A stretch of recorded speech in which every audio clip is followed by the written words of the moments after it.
Yo, yo, yo, yo, yo. It's your boy, T.O., as you know. Without a real name, no games, no gimmicks.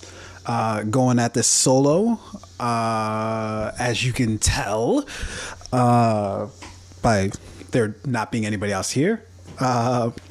But yeah, man, yeah, we had a choice. Either could wait till the gang's all back together, or I could just deliver y'all some content nonetheless. So alas, here I am, solo dolo, as they say. I don't know what the fuck that means. What does solo dolo mean? I don't know. Maybe it means something. Maybe it doesn't. Maybe it's just one of those things people just say. Either way, it's the Fave Podcast, your one-stop shop for everything TV, media, and film related, along with any other goddamn thing we want to talk about. Coming to you live, direct, proof of concept studios. What in the fuck is up? Is going down? Is going on? Hello out there, YouTube world. Not to sound like OJ or anything. But yeah, y'all, I'm just here bringing out some content by my lonesome. I'm missing my partner in crime, Orain, real name, no games, no gimmicks, who had a little bit of an accident. So shout out to Orain, man. He's on the mends. But yeah, man, still want to get at y'all nonetheless, man. Want to talk to y'all about a few different things, get at y'all real quick, just get some things off my chest, out of my mind, The first thing I kind of want to jump into isn't really even a story, right? It's not something that's happened this week. It's just something that just been thinking about as of late, and hoping I'm in focus too, because my camera is not. I don't have it on. The focus isn't on auto, so I'm hoping I look clear. Y'all let me know if that's the case, to the precisely negative 14 people who are in the chat right now. But yeah, the first thing I want to talk about, man, is I've been having a little bit of a rough time. And the rough time that I'm having is so for like the first time in a really, really long time, I've kind of buckled down, and the thing that I always wanted to do with my life is direct, is to make a movie, not just direct, but make my own movie, not to direct anybody else's film, not to be a part of anybody else's project, but to make my own project from A to Z, to both write, direct, and the whole nine. That's honestly, and there's a whole backstory to it, but since I was a kid, that this has basically been my it's been what I wanted to do, since I was a kid. I didn't always have like the way to articulate what it was that I wanted to do, but I knew for sure that this was the thing that I wanted to tell stories was my big thing, and so I kind of tried to kind of dabble in it for a while. My first major in college was it was called EMF. I went to Towson. Shout out to TU, I suppose. I'm not one of those people who's like really like a big fucking like college person, or like like one of those like alumni who's just like, yeah, the U, or the Ohio State, or whatever the fuck it is. Went to Towson, kind of by choice, kind of not by choice. I kind of just wound it up there after some time, but I don't have like any sort of like college like pride, I guess. But I am happy I went, and got a degree, I guess.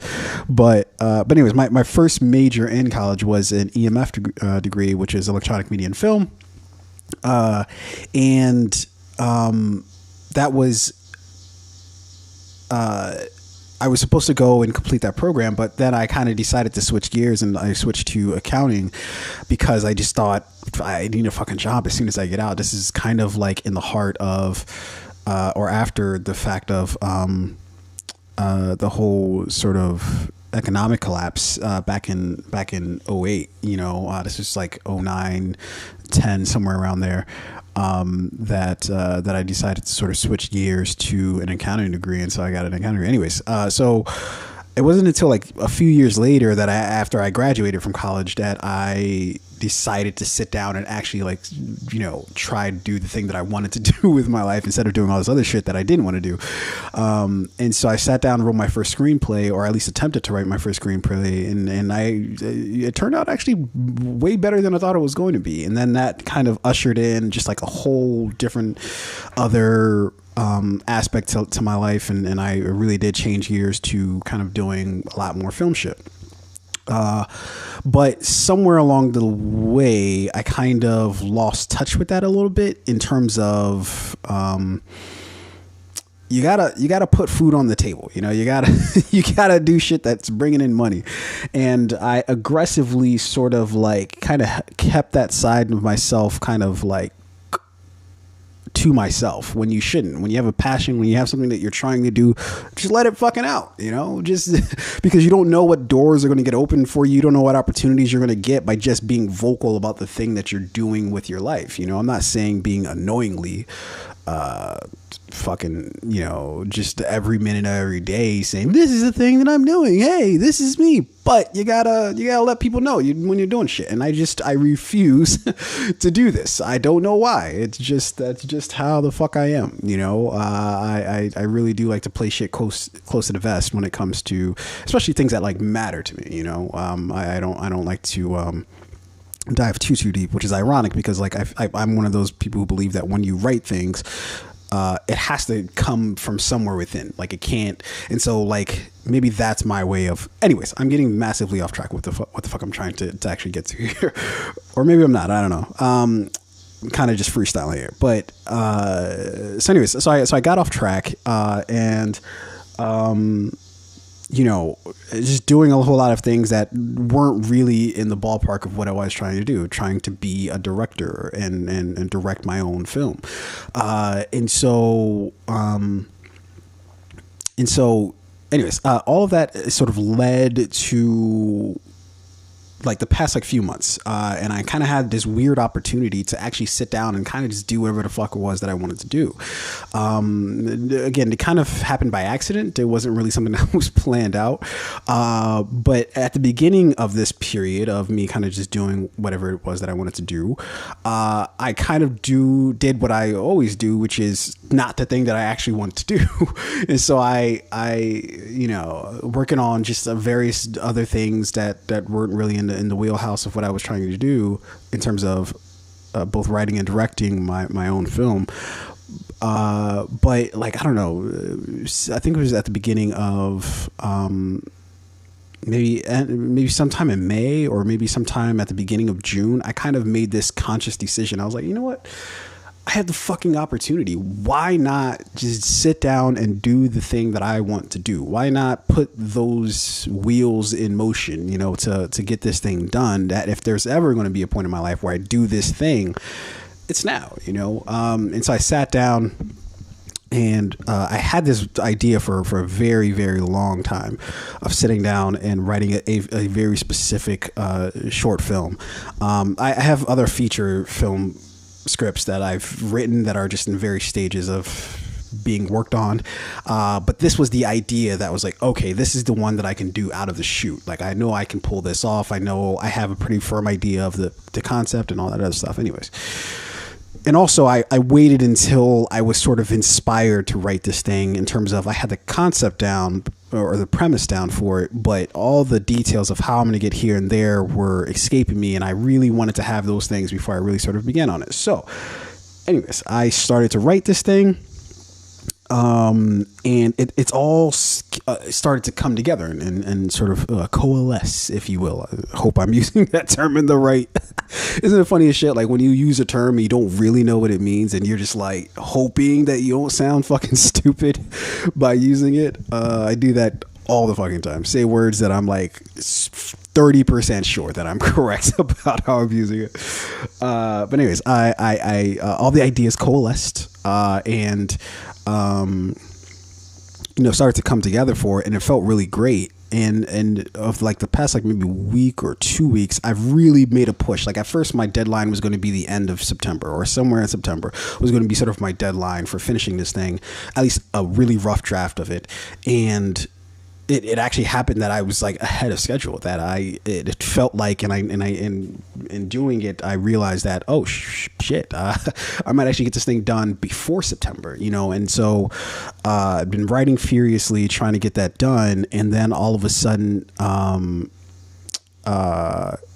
kind of hit, not necessarily a wall, but in writing, sometimes I can sense when I'm being authentic and when I'm not, when I'm just writing something because it's like a great concept versus being like coming from somewhere like deep, you know, so trying to, because for me, writing is just trying to figure myself out. And if I'm being, it's a super narcissistic endeavor. It's very, I'm trying to look inward whenever I'm writing. You know, people go to therapy, people have journals, people do other things to express themselves or try to figure themselves out. Me, I write, you know, and whenever I feel like I'm not digging deep enough is when I feel like I'm,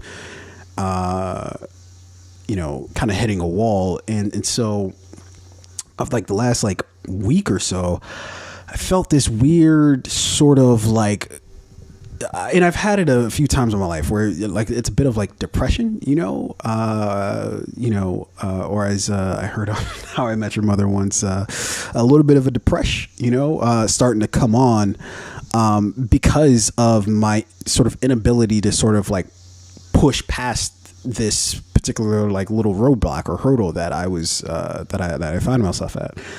And you know, it's very interesting, man. You know, people talk a lot about mental health and I'm going to talk about a story a little later with Jonah Hill where he's talking about these type of things.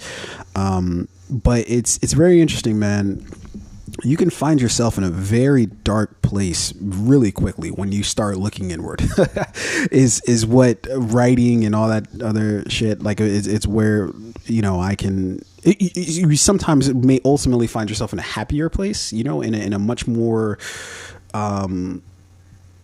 settled state, you know, when you look inward. But man, is it a fucking journey to get there, man, because you can go through some dark times, you know, and it's like the circumstances around you don't even have to fucking change. Everything's the same as it's always been, but it's because you're coming to some sort of weird awakening in yourself that you start feeling different things, noticing different things, and just like the general atmosphere can shift very quickly, and it can go the opposite direction. It can be in a very positive direction, but in this particular moment in time, it was a very sort of dark period, both because I wasn't getting the advancement in this screenplay that I wanted to, as well as it was uncovering, I was trying to dig something up that's very sort of primal to me, and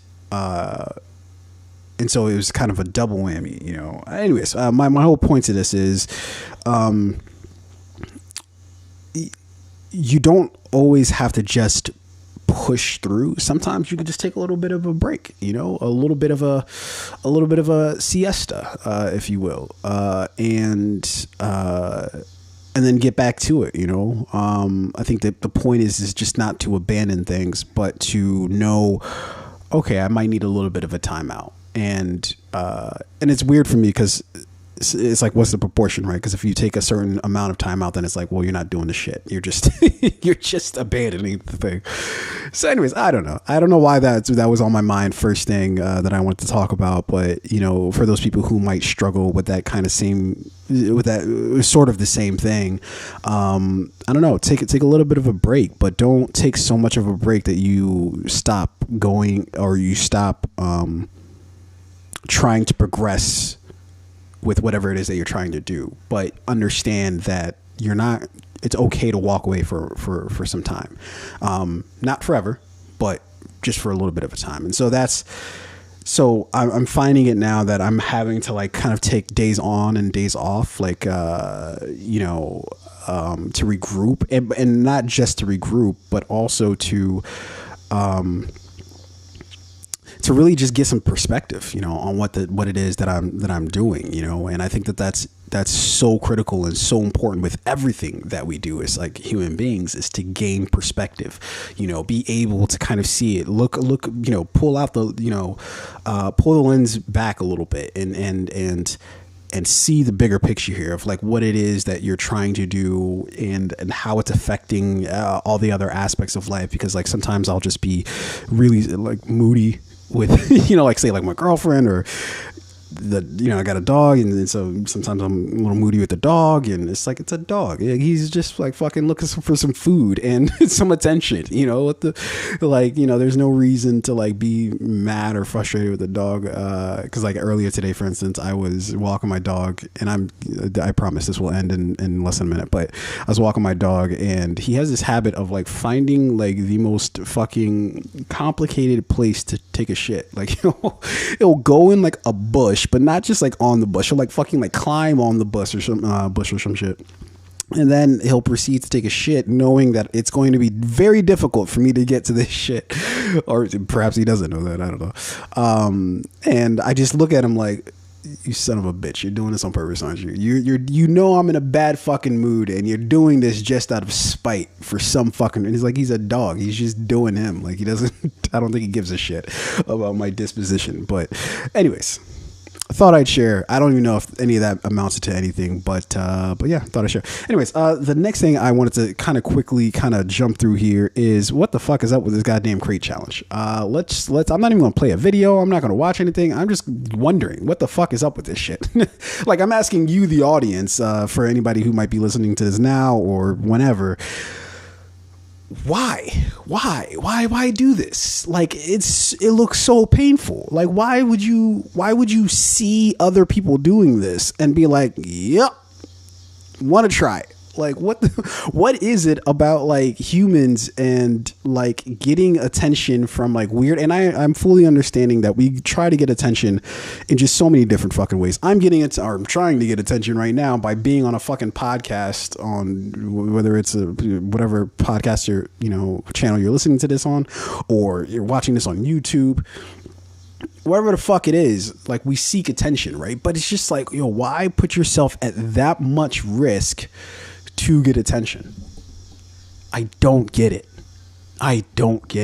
Because that shit looks painful. It looks painful to fucking to step on some goddamn crates to the point where, like, you're gonna fall. Like your fucking legs like wobbling after like the first fucking crate. Like, anyways, another year, another stupid ass challenge that people fucking do for no apparent reason. Anyways, yeah, I don't know why I can't get over that. But put it in the comment section below, or comment somehow of like, would you try the fucking crate, or am I crazy? Like, is this like a, because there's been no challenge that I've seen that I'm like, yep, let me do that. Like the fucking super hot, chip challenge. Nope, not doing that shit. I know my limits when it comes to fucking spicy food, right?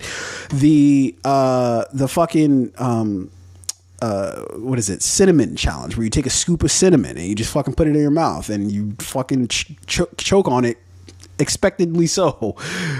Don't know why you would do that. What other challenges? The fucking pod challenge, the Tide Pod challenge. What the fuck is that? Like, now we got the fucking crate challenge. Just if you do these type of challenges, I'm just assuming that you're not getting the attention you need in your life. That you need attention that you're just simply not getting, because there's no other reason why you would do these things. But anyways, I digress.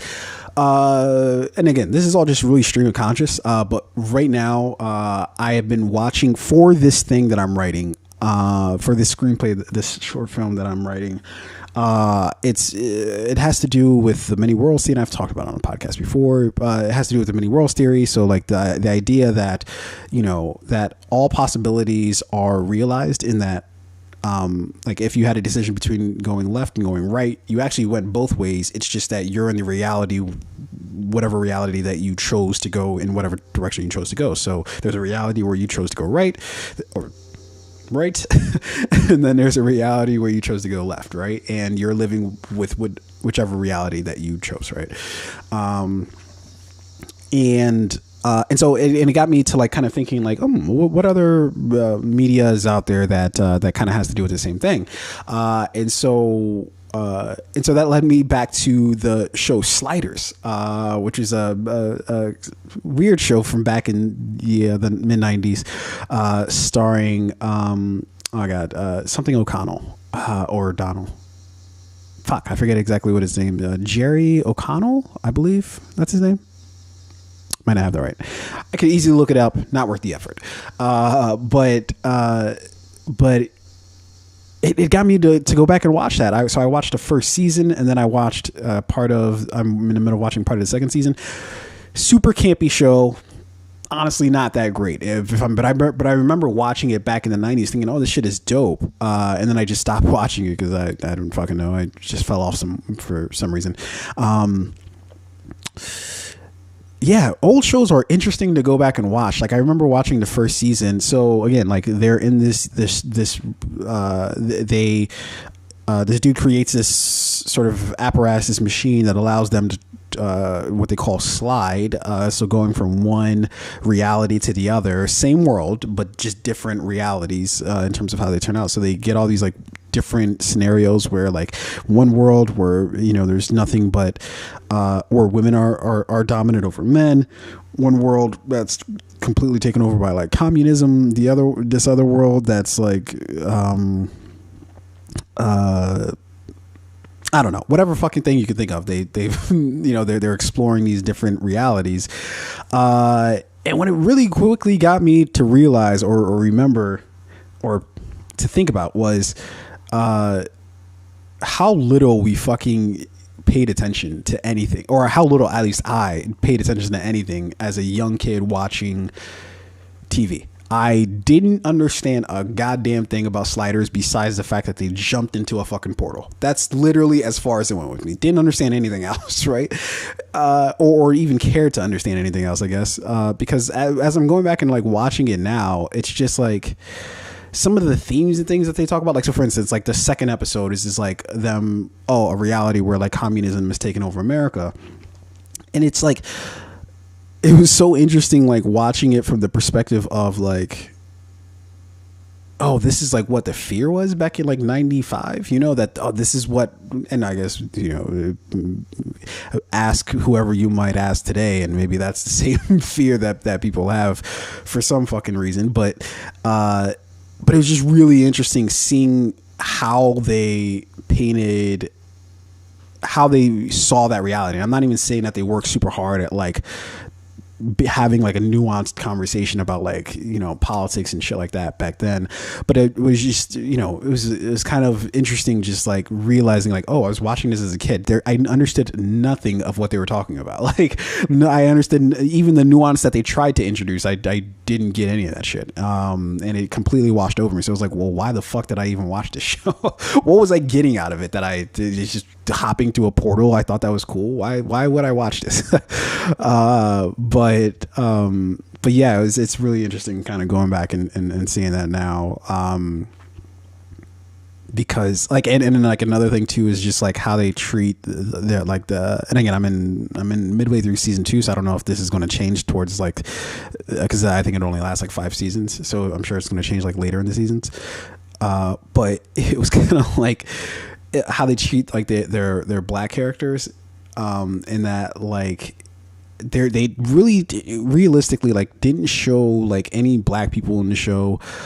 It was like very specific roles that were like super minimal, but it wasn't like, you could almost tell that it wasn't like purposeful. It was just like kind of by accident that they would kind of do this. So it's like it just got me to thinking about like how shows are made from people's perspectives, right? So however you see the world generally it's going to seep into whatever the work is. And I don't really, there are people who take extreme offense to that. Like, so for instance, like I remember people making a big deal about Lena Dunham and Girls, and how there was just no representation of anybody else other than fucking 20 something white women on the show. But what I always took exception to with that was that Lena, like it was from her perspective. I make it no small thing that I have no love for Lena Dunham at all.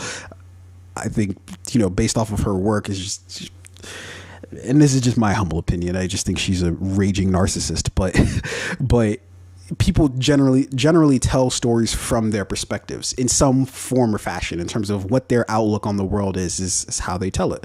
So when you have like all these like just white people running around Sliders, it's because the creators of the show, I'm sure, I don't know their specific races, I don't know them from anybody, but I could gather that they're just some white people who are just telling white people stories and shit from their perspectives. But I just found it amusing to like kind of go back and watch that now from something back in the 90s. Do yourself a favor, if you are so inclined, go back and watch some like 90s show, whatever 90s show that you watched, but then but wasn't like a huge, like Sliders wasn't fucking huge. It was kind of one of these just weird pop-up shows that kind of came out of nowhere.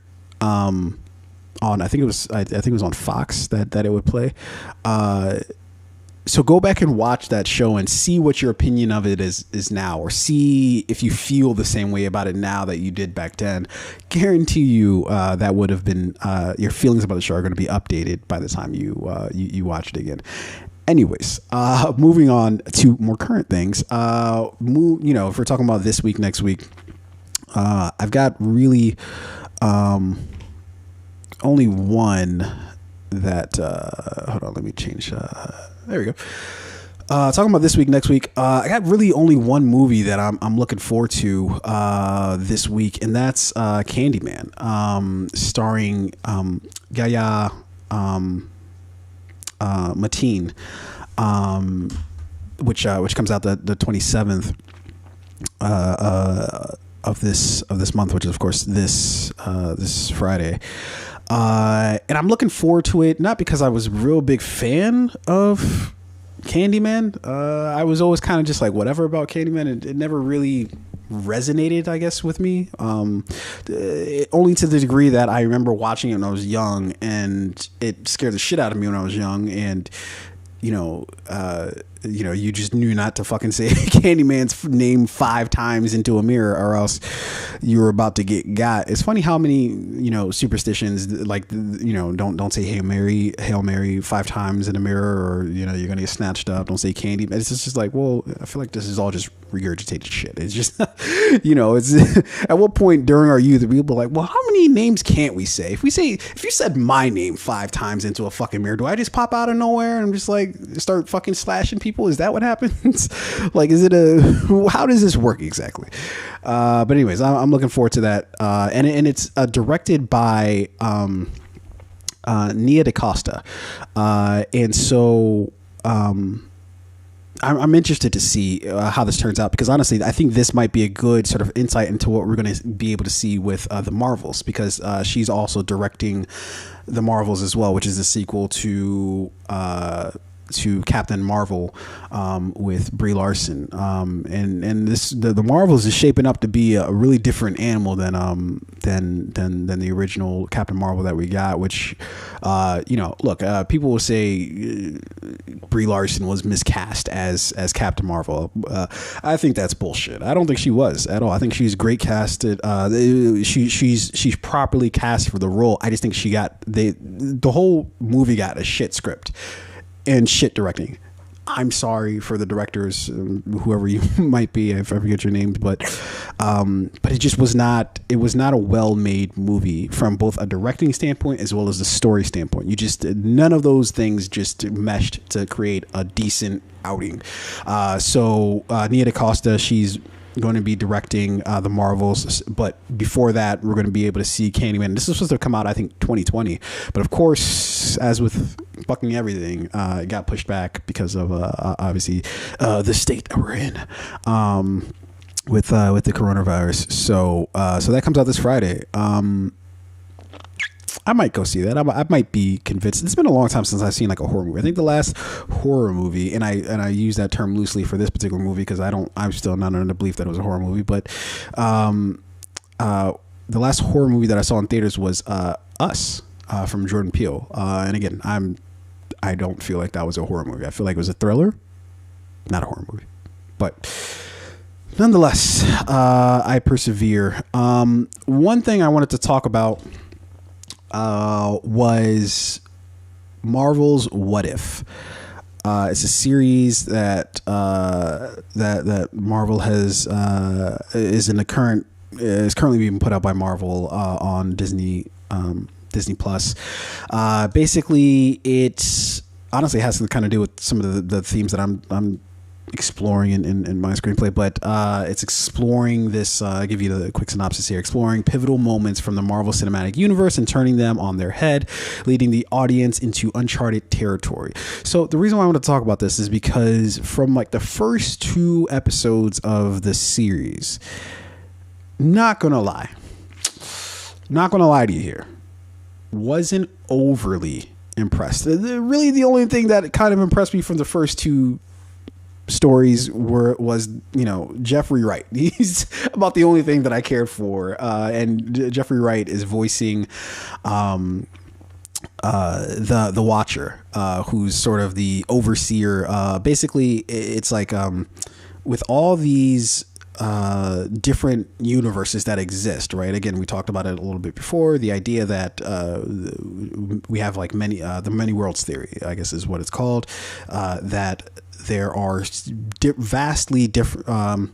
There are a vast amount of realities, all of which are guided by decisions that people make. So if you decide to go left instead of right, then both exist, but you live in whichever one that you chose, right?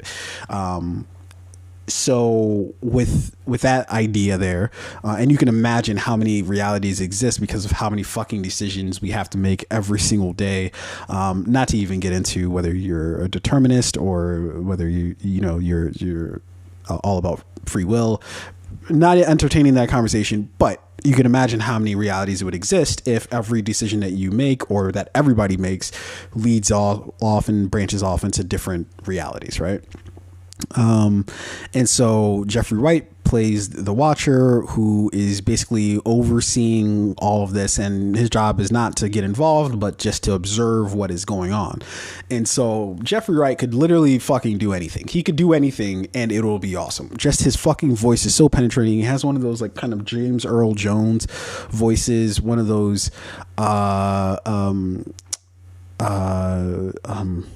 Morgan Freeman type voices where it's just, I don't care what the fuck you're saying, just keep saying it. I remember I've recently gone and watched Westworld, and Westworld is an animal all of unto itself, in terms of just whether it's good or not. I'd like to, maybe at some point in time on a podcast, spend some time on talking about Westworld in terms of what my feelings are about it. But however you feel about it, it's hard to deny that Jeffrey Wright is fucking awesome.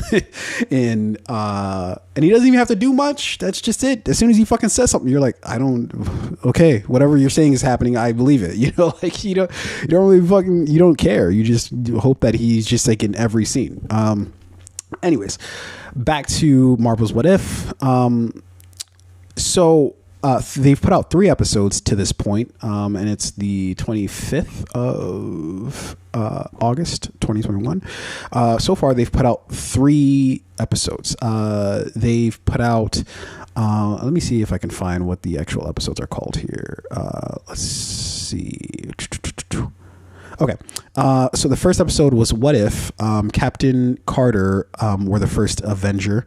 The second episode is called What If T'Challa became a Star-Lord, which is sort of weird because I feel like Star-Lord gave himself.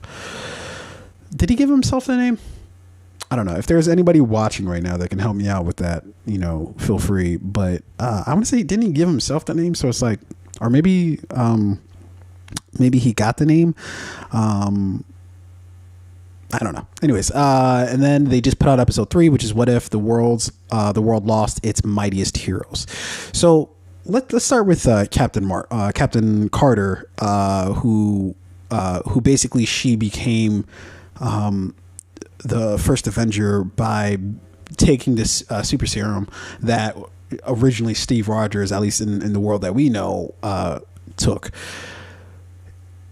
Found it to be a kind of a snooze fest, if I'm being perfectly fucking awesome, because I kept asking myself the entire time of like, why do I care about this? I don't.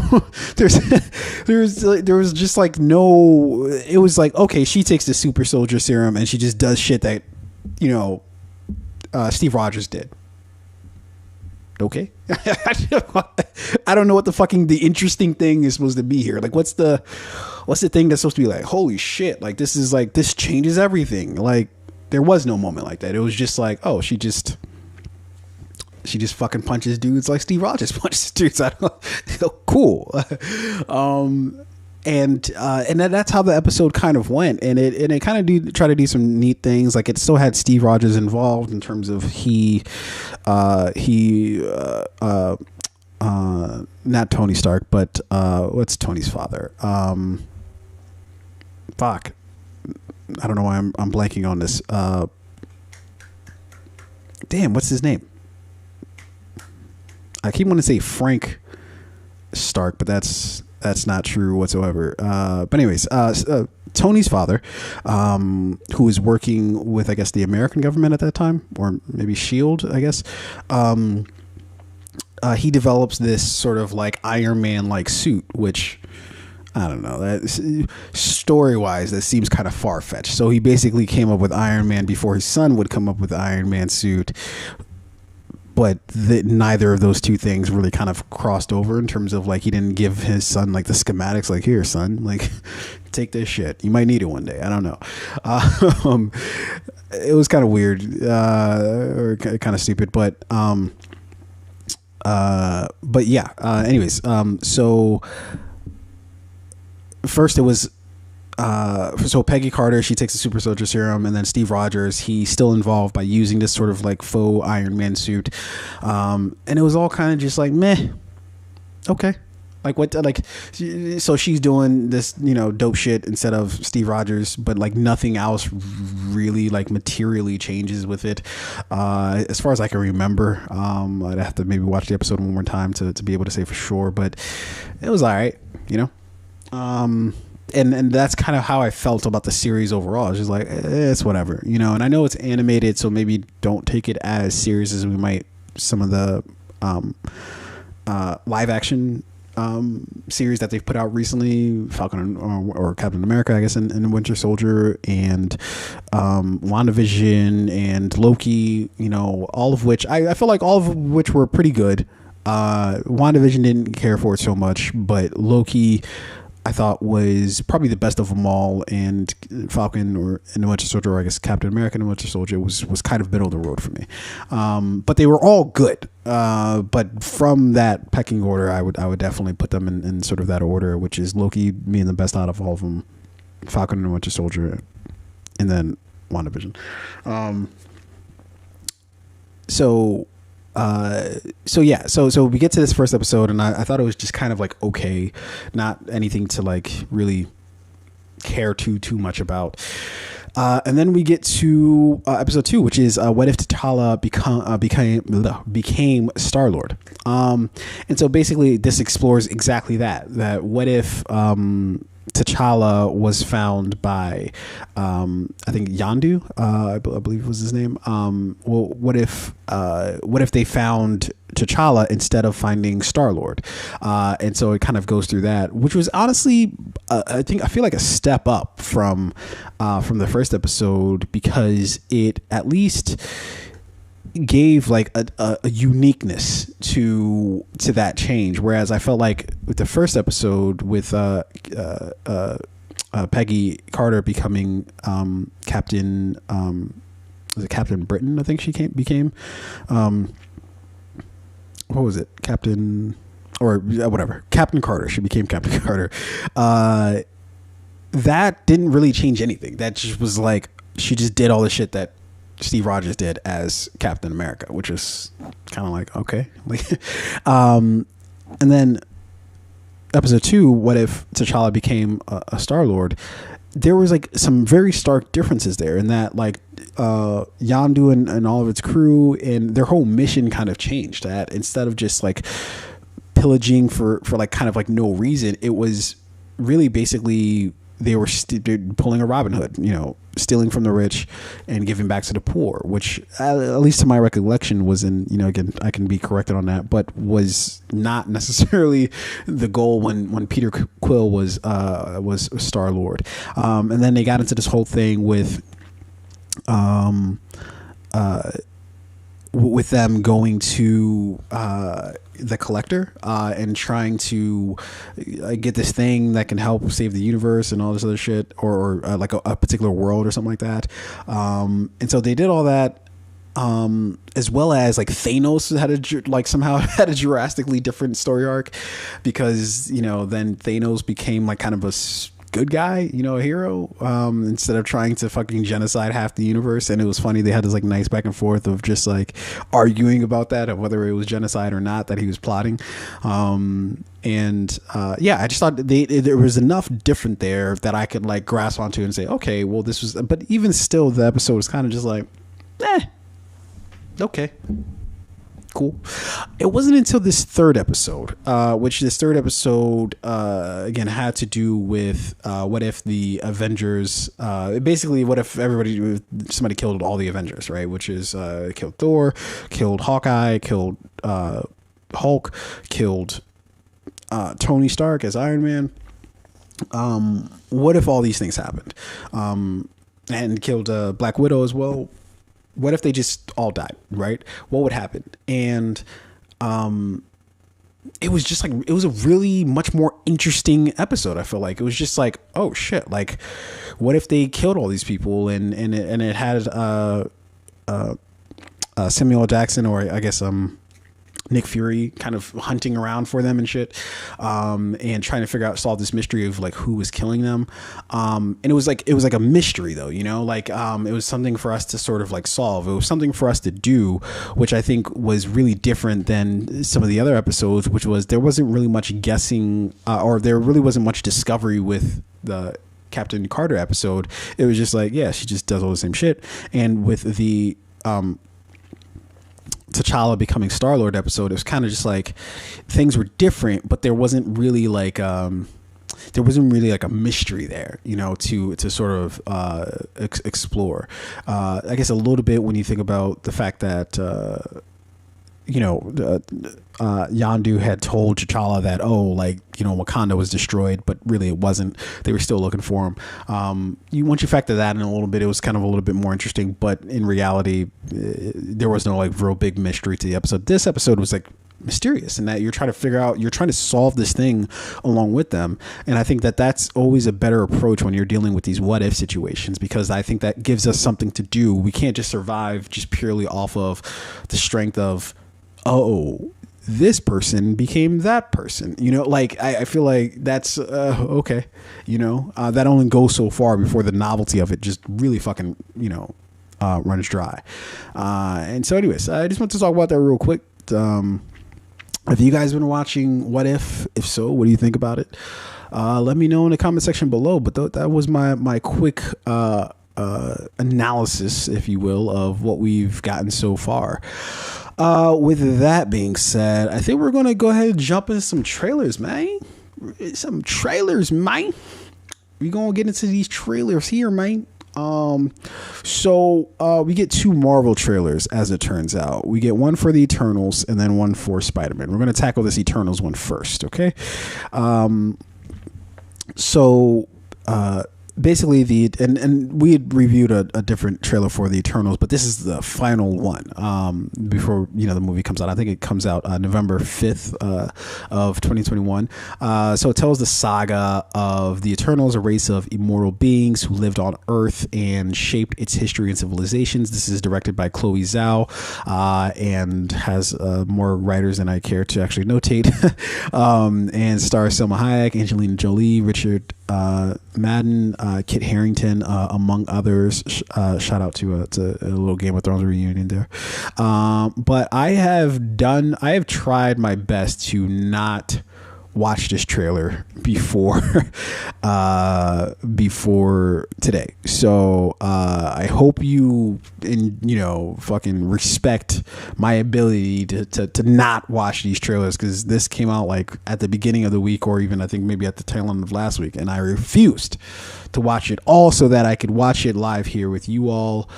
And with that being said, we are going to jump right into the final trailer for Eternals.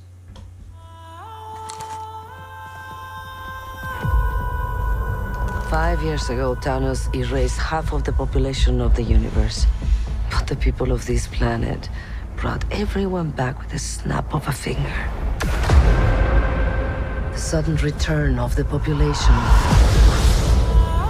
provided the necessary energy for the emergence to begin.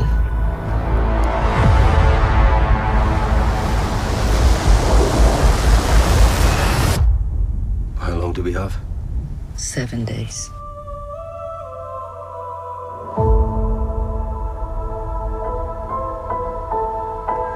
We're Eternals. We came here 7,000 years ago to protect humans from the deviants.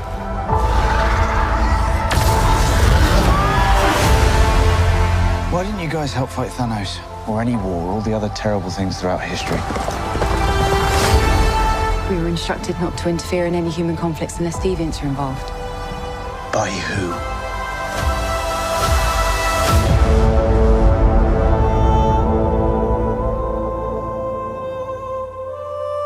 We need to find the others. I haven't seen some of them for centuries. Hi. Hello. This is what the end of the world looks like. At least we have front row seats. You know what's never saved the planet? Your sarcasm. Ryan Tyree. Looking forward to seeing We've it. loved these people since the day we arrived. When you love something, you protect it.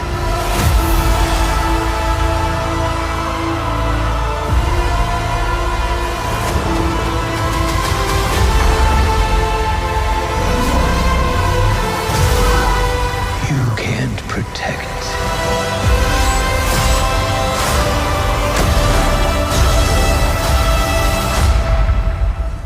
Any of them.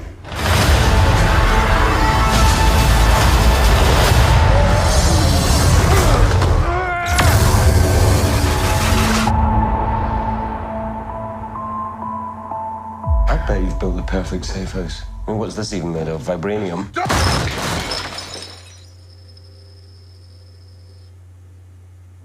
Fall collection. IKEA. Nice. Whoops. All right. So that was the final trailer for Eternals. My initial thoughts were we clearly got like a lot more than we got with that first trailer. Got a lot of interesting tidbits about like who the Eternals even are.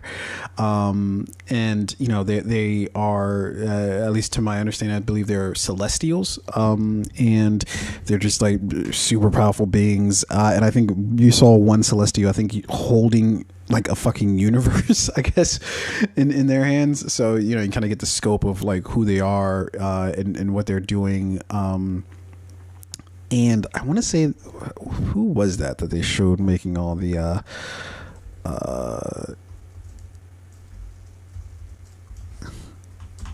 decisions for them? I'm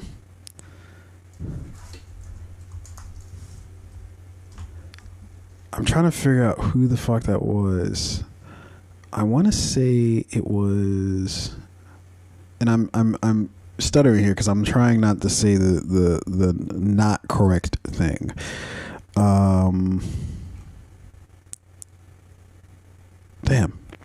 Anyways, maybe I'll look that up a little later and try to figure that out.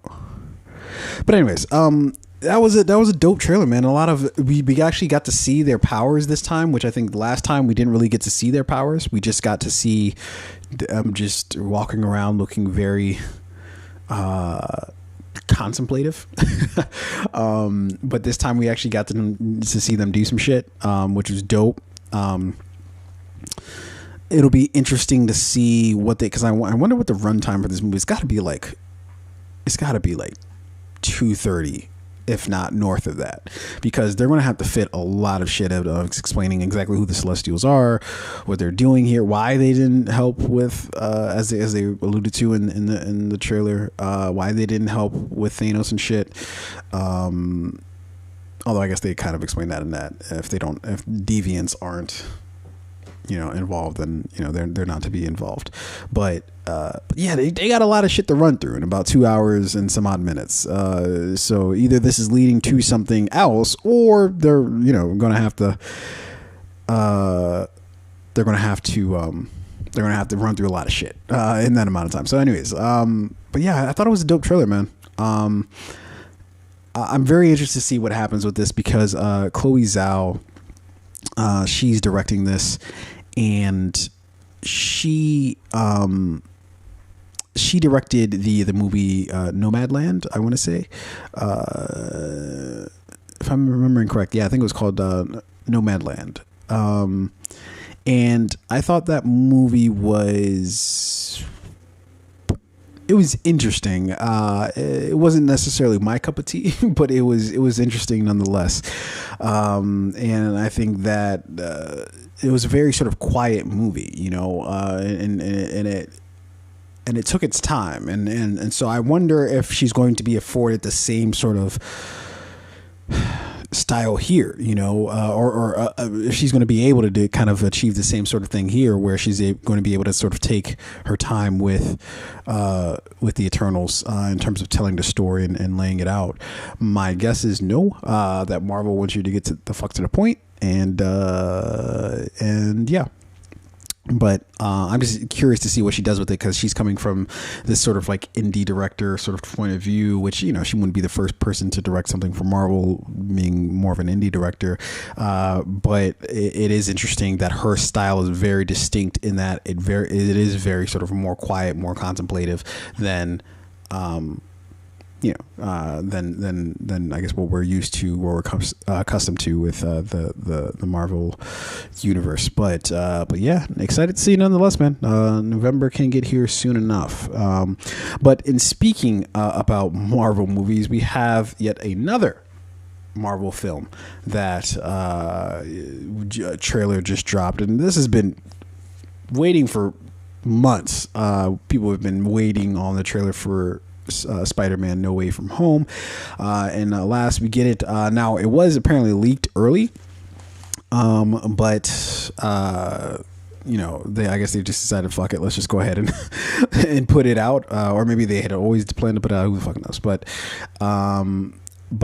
But yeah, we get a trailer for Spider-Man No Way From Home. Now, for the first time in its cinematic history of Spider-Man, our friendly neighborhood hero is unmasked and no longer is able to separate his normal life from the high stakes of being a superhero. When he asks for help from Doctor Strange, the stakes become even more dangerous, forcing him to discover what it truly means to be Spider-Man. This is directed by John Watts and written by Chris McKenna, as well as Eric Summers, and of course stars Tom Holland, Zendaya. Always forget. I don't know why. Every time I learn how to say it, I immediately forget. And then Marissa Tomei, Jon Favreau, among just a slew of other people. A lot of other fucking people who are in this film, and it's due out December 17th. Of 2021. So yeah, without further ado, let's just jump into Spider-Man No Way Home.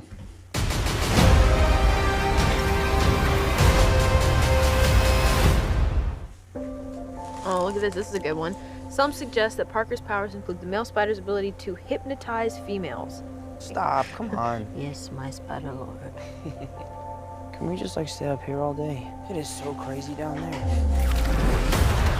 That's right, folks. Spider-Man is in fact Peter Parker.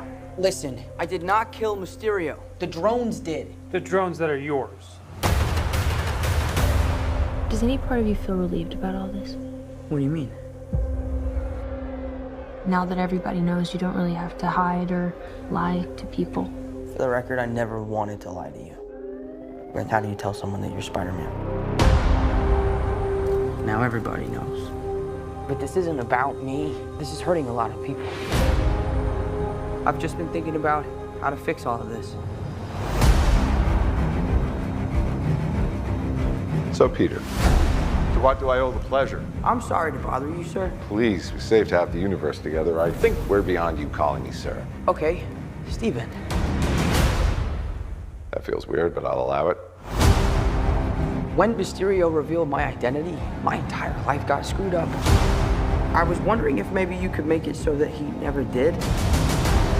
Strange. Don't cast that spell. It's too dangerous. Fine. I won't. The entire world is about to forget that Peter Parker is Spider-Man. Wait, everyone? Can't some people still know? That's not how the spell works. So MJ's gonna forget about everything we've ever been through? Stop tampering with the spell. Oh my God, Ned, he's my best friend. Oh, my Aunt May should really know. Stop talking!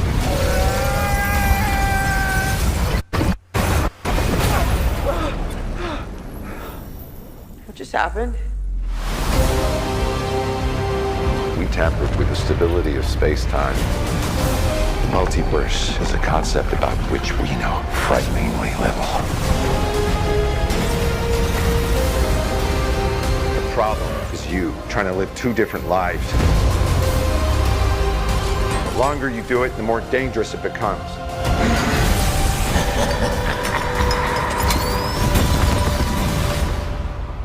Be careful what you wish for, Parker.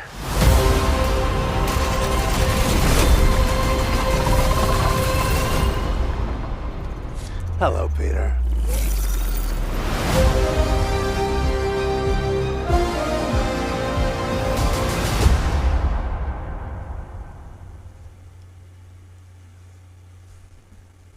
All right. Well, we're not trying to win a PS5 here, so. That was the trailer for Spider-Man No Way Home that we've been waiting for a very long time. Yeah, really fucking interesting. Really interesting. Like I thought Strange was going to be kind of like peppered in. I didn't think that he would be like such an integral part of the story, which, I do my best not to try to like read up or see anything about, and I still do from time to time, but to try to like know too much about the films before they come out, because I feel like sometimes people like know every fucking nook and cranny about what's going to come into film, and then they're like disappointed when something they heard wasn't in there or whatever the case is, and then whatever, it's just like a spiral situation. And so I didn't really know. I knew Strange was going to be in it, but I didn't know he was going to be in it. I didn't know he was going to be like, oh shit, like Strange is like half the fucking movie, apparently, at least according to this trailer, or this teaser trailer, if you will. Obviously we got the Doc Ock there from Spider-Man 2, the Tobey Maguire Spider-Man series. That was expected and fucking awesome at the same time. And we know, of course, Jamie Foxx is going to be in it. And then, he plays Jameson. What is his name? I forget. Forget his name. But fuck, this is going to disturb me now. And I got to go back and remember his name. But you have just like a shit ton of people who have been in previous Spider-Man films, some of which who weren't. J.K. Simmons, that's his name. That's who I was trying to find. Who plays John J. Jameson, right? Jonah Jameson, J.J. Jameson in the fucking Spider-Man universe. Okay, but anyways, that was interesting, man. It's I feel like that's an interesting way to sort of take it, that this is all being basically caused by Peter, that this isn't some like super villain or somebody like that throwing the fucking universe out of whack. It's just Peter, and trying to sort of be two different people. He's he's throwing the universe, throwing it all, the multiverse, into fucking chaos because he just doesn't want to. He doesn't want to have to balance both of being Spider-Man as well as being Peter Parker. And I think that's a really interesting way to that's an interesting area to explore, because I think it's and I noticed this watching. I wasn't so much a reader of the comics as I watched the animated series from back in the 90s, and one of the persistent things is that him being Spider-Man always comes in, like, that's like a staple of Spider-Man, right? Him being Spider-Man comes into conflict with him being Peter Parker, and vice versa. But I always thought it would be interesting, what if it was just out there that he was Spider-Man? What does that world look like for him? Because I feel like part of the excuse that he could give himself sometimes is that, I'm doing this in order to protect those around me, or yada yada.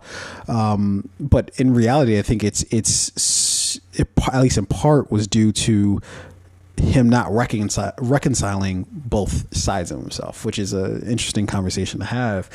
And it seems like this might dive into that a little bit. I don't know how much, but at least it seems like to some degree it's going to. So I'm looking forward to that. It looks dope, man. It looks fucking dope, man. And to see Doc Ock there at the end was awesome. And all these years later, after Spider-Man 2, to see him pop back up in a Spider-Man film as Doc Ock in a completely sort of different I guess not a completely different context, but and knowing sort of that there's a good chance that we're going to see, unless those rumors have been dispelled and I just have not been aware of it, but for one of the few rumors that I have heard about the film, Tobey Maguire as well as Andrew Garfield might be reprising their roles as Spidey, and opening that up is really fucking interesting. I think it's dope. So we'll see where it goes. So we're gonna move on here to some other shiznat that we got going on, and leave a comment below. What do you think of the what do you think of the trailer for No Way? Was it worth the wait? Because I know people who've been like, where's the trailer for No Way From Home? And finally you get it. Was it everything that you hoped it would be? All right, switching gears here. Look, I want to talk about something. I started this podcast off talking about some different topics as far as just like, looking inward at oneself. And it appears that somebody else was doing that as well. Somebody else had been reading my blog. I don't have a blog, but we have Jonah Hill, man, and he made the news, and it was basically, if I'm to sum up, basically it was just him being more reflective. Reflective, is that the word? That's the word I want to look for, right? Reflective, right? I think it is. I'm pretty sure it's the word I want to look for. Reflective about his life, man, just in general. So I'm going to give you an article or section from an article from Yahoo here. This is just him with like kind of random quotes. I think it was like Vanity Fair, no, GQ. I think it was GQ. He did an interview with GQ, I believe. Let me just verify that real quick. Yeah. So he did an interview with GQ Style, and he just dropped some quotes. So I'll just read you a few of those. So he says, and he's basically talking about sort of like his sort of how fame and all that other stuff just kind of just jumped up on him, that he went from like nobody really knowing who he was to like everybody knowing who he was, and how it kind of just changed shit up for him. And he says, I was a kid, he continued, I had probably too much power for a young person and too much autonomy and not enough life skills. I dropped out of college, and I used to not get why people would go to college, because if you're ambitious, why would you spend 4 years just idling? And then I didn't realize until I turned 30 that what those 4 years gave all my friends was this wobbling period for how to be a person. And I was really advanced professionally, but really behind personally. All my 20s, I wasn't really looking inward. I was just running towards success or trying to find success. And so, and I'll pause right there from the quotes, and I'll say, for my knee-jerk reaction to this was, man, shut the fuck up. Dude, you're successful beyond what most people attain in their fucking lifetimes. More money, more acclaim, all these things that a lot of people get. So my first initial response was shut the fuck up. Then once I kind of got off my high horse a little bit, kind of thought, yeah, that's got to be tough, man, to reach such success at such a young age. And I would say even 20, maybe even a little bit later than some people actually, you know, because I think when we think back to, you know, Jonah Hill, we think, oh, he must have been in his teens while he made Superbad, but to know that he was like in his early 20s puts a little bit of a different spin on it. But there are some people who, you know, from being child actors, so for instance, like the you know, anybody who's like fucking in the Mickey Mouse Club who gained success, the Britney Spears of the world, the Justin Timberlakes, the Selena Gomez's, the what's her name, Ariana Grande's, the, you know, all these people who are finding success in their youth, having to deal and manage with that success. Justin Bieber's, although I guess you could even count Justin Timberlake in that, but the Justin Biebers of the world who find this massive amount of success early, and then are tasked with dealing with that success, you know, and not to mention if they, you know, have family members who are actually like looking out for them, if they have people or just people in their lives who are actually looking out for their best interest, you know, that's got to be tough as a kid to grow up in that, because you don't really know what the fuck you're doing. You're just doing shit, you know? And I think to like, okay, shit, what if I had that massive success when I was a kid? I'd love to think that I'd be mature about it, but I know for sure I wouldn't be mature about it. I know for sure I would just be fucking reckless. I was already reckless in my early 20s, you know, just as a person without any success, you know, I was already doing just dumb shit that I'm still paying for to this very day, literally, you know? And so, you know, I think, you know, when he's saying those words about, you know, being in his 20s and not knowing what the fuck he was doing, and wishing that maybe he had finished college, or that he recognized what he was missing by not going to college, is, you know, that I can sympathize with that a little bit. And yeah, it's really interesting. But I'll read a little bit more from the article here. Despite his professional success, the Moneyball and the Wolf of Wall Street star decided at 30 that if he didn't get off this train now, he would never realize his true passion, which is directing. So he hit pause and took 3 or 4 years to reshape things, including writing 2018's Mid-90s, which became his directorial debut. He said that that experience helped him evolve as a person. And then he goes on to talk about how his mission in life basically is to be happy, and he recognizes a little bit of his own hypocrisy. So let's deal with that first part of it, though. This sort of mission for happiness.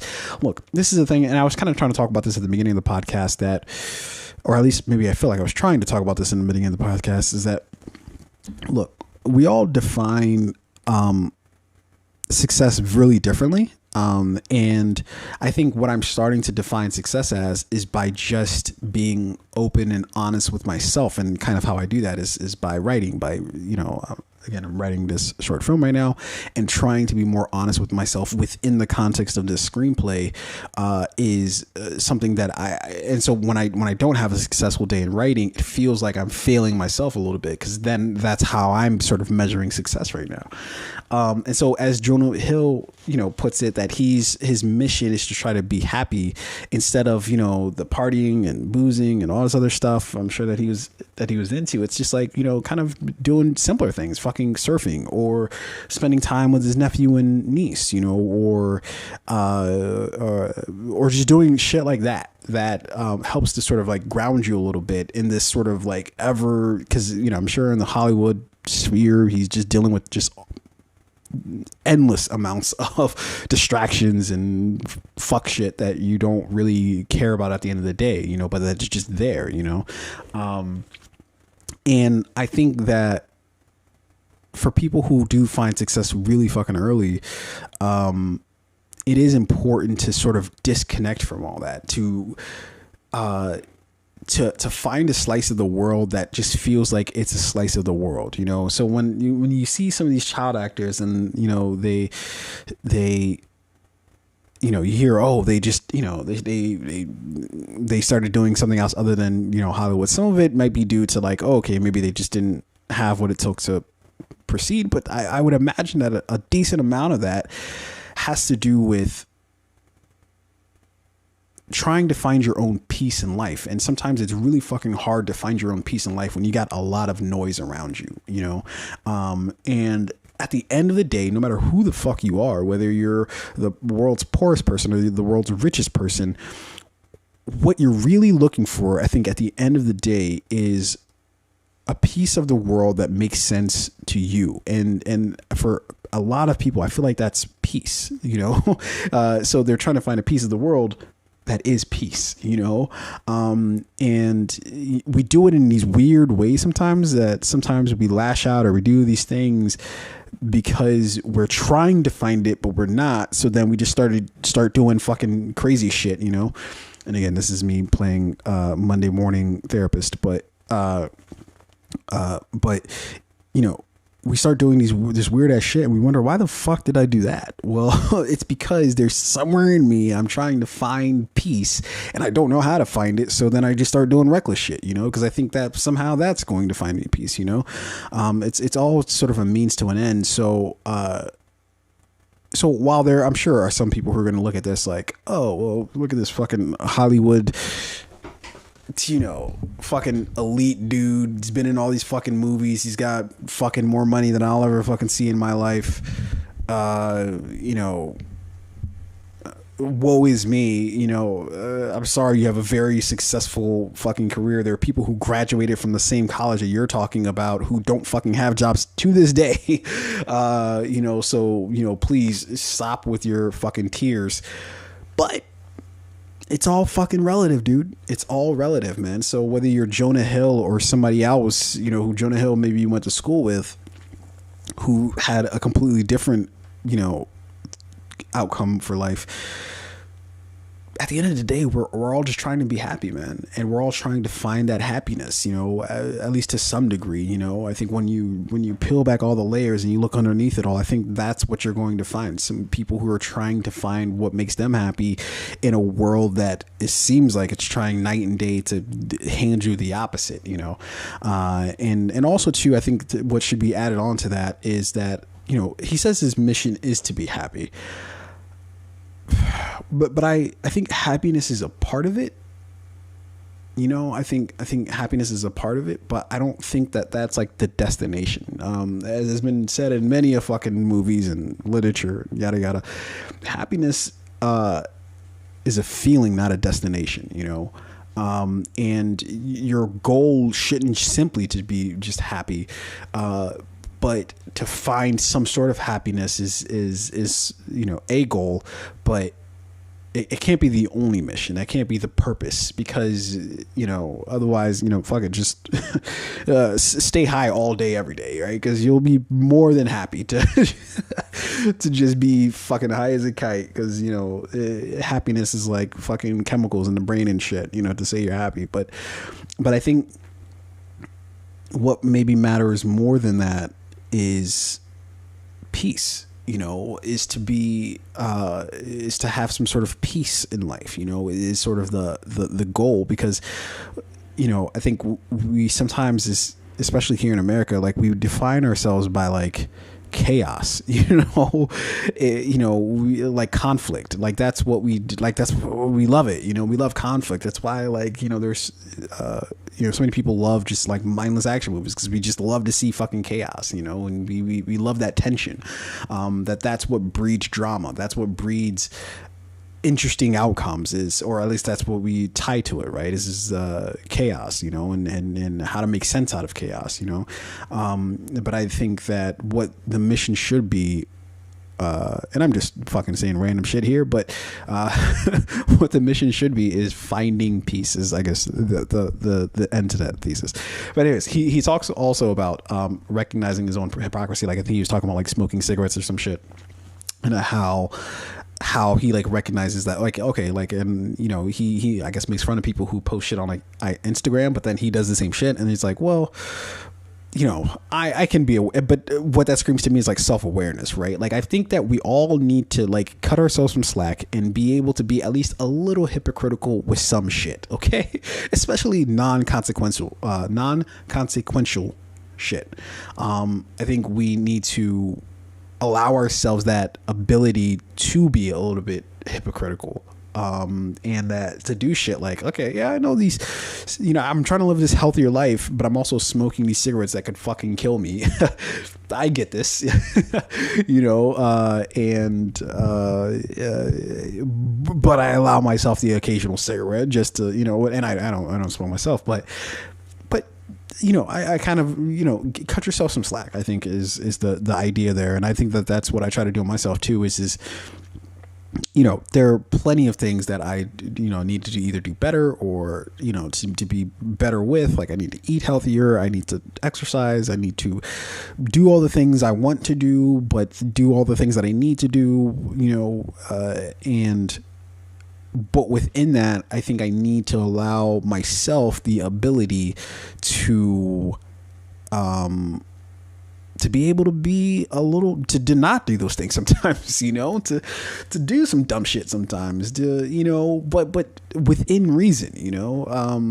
And I think that that's, you know, we all have bad habits. We all have things that are like terrible for us. Like, so for instance, when it comes to eating, you know, I enjoy sweets. I enjoy, you know, meat, even though, you know, your entire diet, at least, well, I guess depending on what diet you're fucking on, but your entire diet probably shouldn't be all meat, I guess. You know, you should have some veggies in there. You should have some healthier foods in there, you know. And you know, I get down on myself and I'm like, fuck, I'm eating my third chicken sandwich of the day. Like, let's rope this in, you know. But I don't know, fuck it sometimes, you know. Like, I'm not saying that should always be the case, but, you know, allow yourself to do that sometimes, and you'll find that the things that you find so hard become less hard if you allow yourself room for error,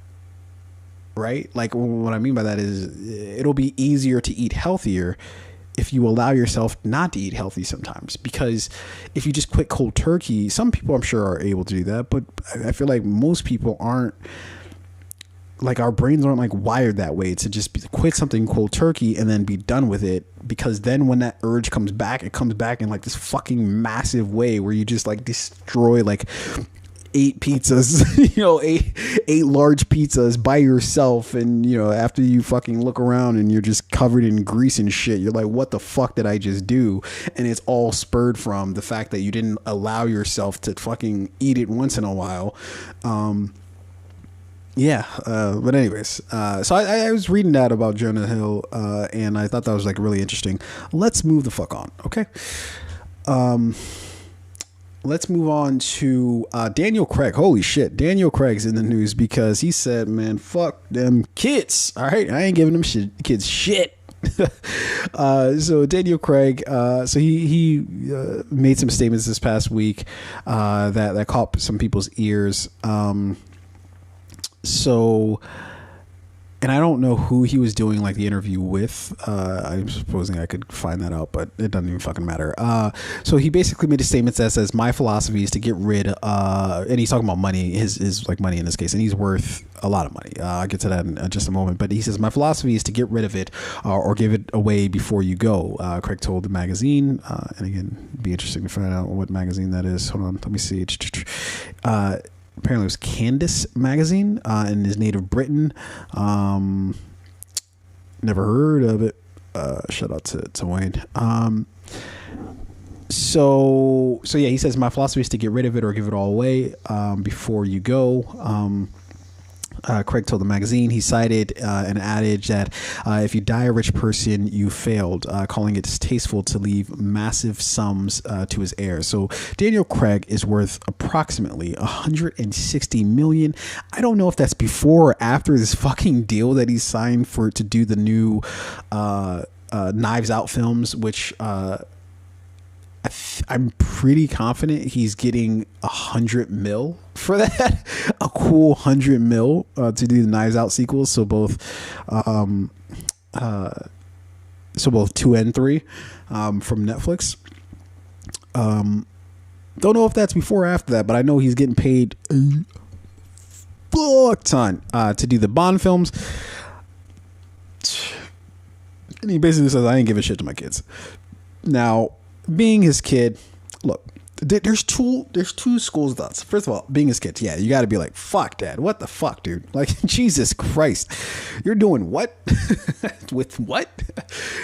Being his kid, I would be pissed, right? Because it's like, motherfucker, I've had to fucking deal with your shit for fucking 18 some goddamn years, you know, or for at least 18 years. I don't know if his kids, how old they are, or whether I have no idea what age his kids are or anything like that. But it's just like, man, motherfucker, like, why? Like, you're trying to give it away to charity. I'm charity. I need money. Right? So if I were his kids, that's what I would be probably saying, right? Because, like, what the fuck, Dad? Like, that's some bullshit. But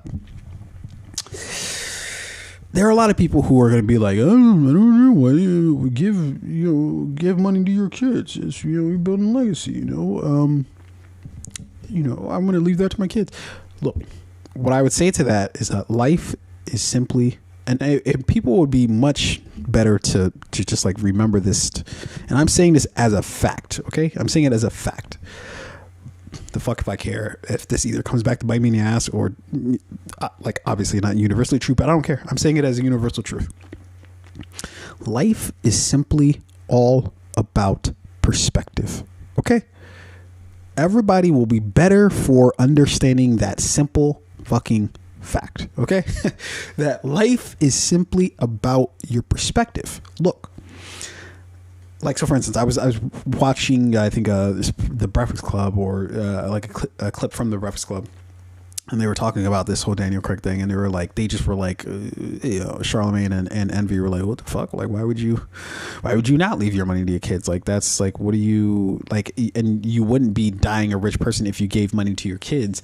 But I think it's all about perspective. Being black men who I'm sure grew up without much themselves, of course that would be your perspective. That, of course, the reason why you work so hard, at least part of the reason why you work so hard and do all these things, is so that you can make your children's lives better than your own and to leave them something to build off of, to build their own ideas and do things off of, right?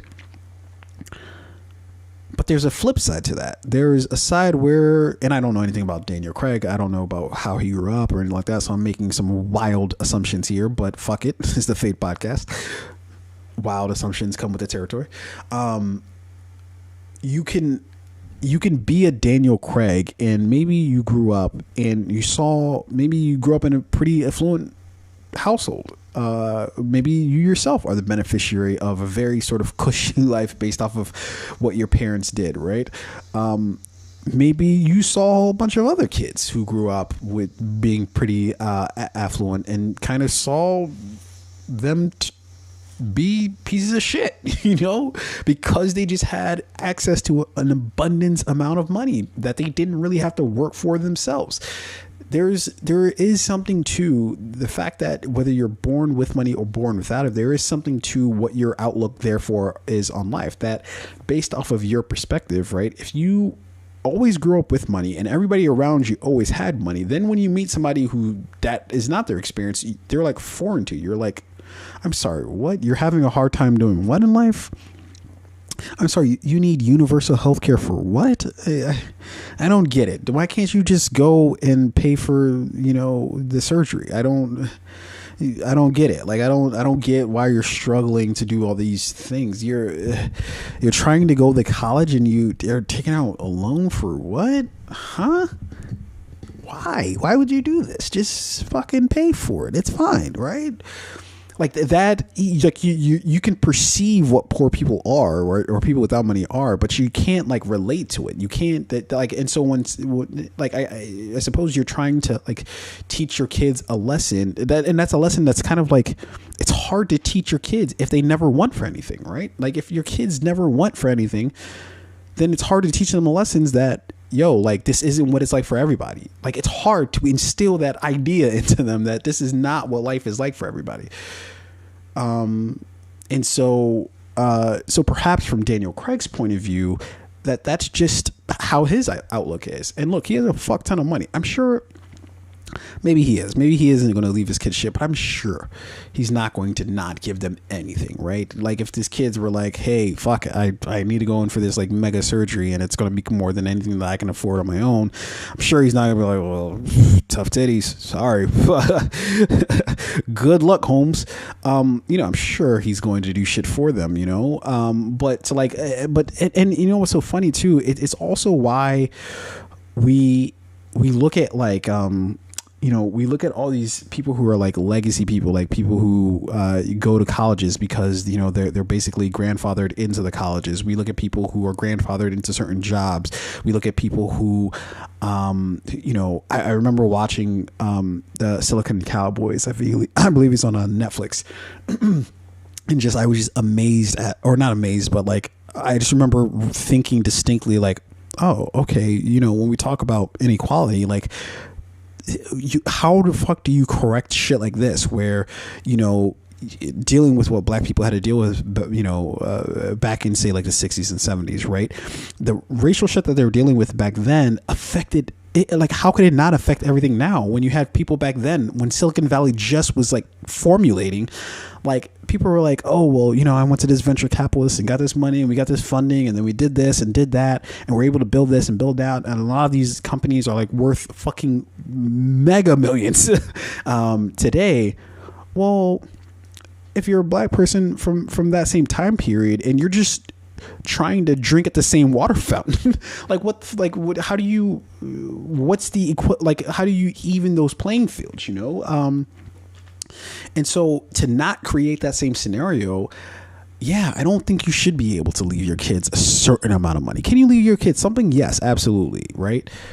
But should you be able to just, because what that's going to breed is just like these people who are so removed from like the realities of like everyday people who that doesn't happen for, that they're just going to look at those people like, oh, you must be fucking lazy. You're just not doing the thing you're supposed to do. When really it's just like, no, motherfucker, you just look at the fucking Donald Trumps of the world, right? Who say I got a modest loan of like, what does he say, 4 million or something like that? He said, even though it was like 400 million. I forget how the story was, but he had like $400 million or some shit like that he was inherited, I guess, from his father, and he would be like, well, I just worked really hard, and it's just like, what?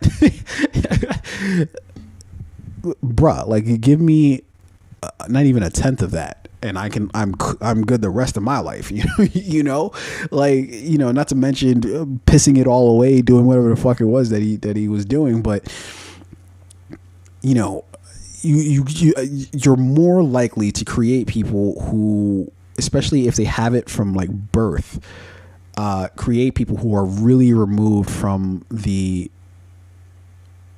understanding of how society like works truly, right? Like, because if you have enough money, you can shelter yourself from how any of this shit actually works because you don't need to know. You have money. You don't need to be concerned with, how economics work. You don't need to really be concerned with how the healthcare system works. You don't really need to be concerned with how the educational system works because it doesn't fucking matter to you. You have money. You can pay for literally anything. Anyways, I just thought that was really interesting with Daniel Craig saying that, because I honestly wouldn't really expect that. Daniel Craig, I don't know much about Daniel Craig. I think he was perfectly cast as Bond because he says 3 words and, you know, that's all we hear from fucking Daniel Craig, or that's, I guess, what the illusion is. Maybe he is really talkative. I don't know, but don't know much about him, but I like this comment out of him. Look, I don't know if I necessarily adopt that same philosophy because, again, my perspective is a little different than what I think might be his might be, or from really anybody's. But I respect it, though. I respect that. I can see why that would be the case. I don't know that, again, I don't know if that would be the same for me personally, but I can see a world where that would make sense for somebody like him. So, with that, ladies and gentlemen, I'm gonna get the fuck out of here. Look, I did a hot 1:30 hour and 30 tonight. And that's without my partner in crime, Rain. Real names, no games, no gimmicks. Now he is likely to be out next week as well. Like I said, man, he's on the mends from a little bit of an accident that he had. So I need everybody to wish him well. We need the fam here at the Fade Podcast to send him well wishes, healing spirits, as they say. I don't know who the fuck says that, but but yeah, wish him well. He's on the mends, so he might be out for a little bit of time. But yeah, I've decided that come hell or high water, I will bring you all a show somewhere about 7:45 every Wednesday from here on out, whether it's just me or with a guest host, or whatever the fuck it is. We are going to rock this thing out. Yeah, let it do what it do. So as usual, if you listen to the podcast, we fuck with you, and apparently you fuck with us, so we appreciate that. But hit that like button, hit that subscribe button, hit that share button, share this shit with anybody and everybody that you know. It is vastly important for the continued success imagined of this podcast. We appreciate all the support, but with that being said, I think we will go ahead and hit the very usual protocol. There is nobody else to say it, so I'll say it myself. Fade out. Peace.